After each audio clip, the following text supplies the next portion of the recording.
finish up with two of my final. There's many exercises we'll do, and I'll show you in the future.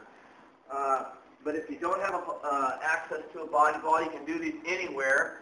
I have a little piece of throw rug carpet in my van, so I can put it on the street, on the grass, anywhere, and do these stretches. The first one I like to do is gently get on my back and just go over, breathing out slowly. Sometimes, like right now, I'm pretty stiff at the board. My feet will only go this high. But the goal is with slow exhales is I want to get my toes eventually down to the ground. I can really feel this stretch in this part of the body. I can hold my feet, and then if I wiggle left and right, I can feel my hamstrings being activated. Bring the knees in and roll out of it slowly.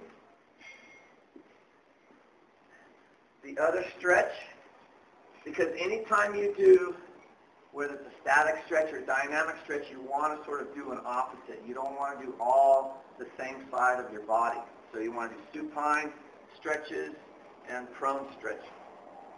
So we'll go back on this, and you just slowly, as you exhale, go down and take it to your elbows. Full exhale. If you can go all the way down to where your back meets the mat, that's fine. But just go and make sure your knees stay on the surface.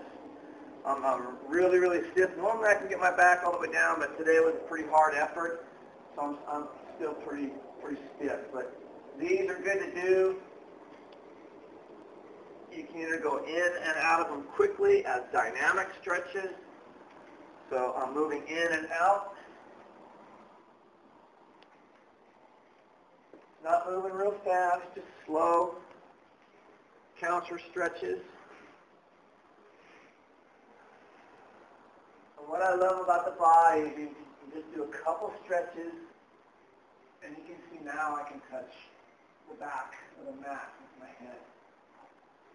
You'll see that with the feet angled like this. This is a very good stretch on the ankle, which helps the swimming feet, so your feet don't hang down and drag. They can stay nice, your ankle's nice and flexible, which eliminates drag in the water.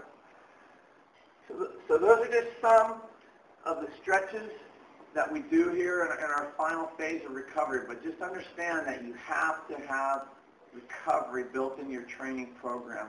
The big problem with uncoached athletes is they follow somebody else's plan and they don't know how to build in recovery into their training plan. One of the things we do here in Triathlon Solutions is I see the coach's main function is holding the athletes back because we have to sprinkle the training week with specific recovery days and how we recover. Just as an example of how important recovery is, if you talk to old people, they say, well, if you had your life to live all over again, what would you do? And they would say, oh, I would floss, I would eat better food, I would have taken care of myself. Here in San Diego, I have access to a lot of elite athletes and former world champions. And sometimes I will hear them say what they would do over again if they could live their athletic life over again. And every one of them says they would have recovered more wisely. Their lifestyle would have been more of an example of an athlete, less or no alcohol drinking. They would have eaten better food, and they would have taken recovery a lot more serious.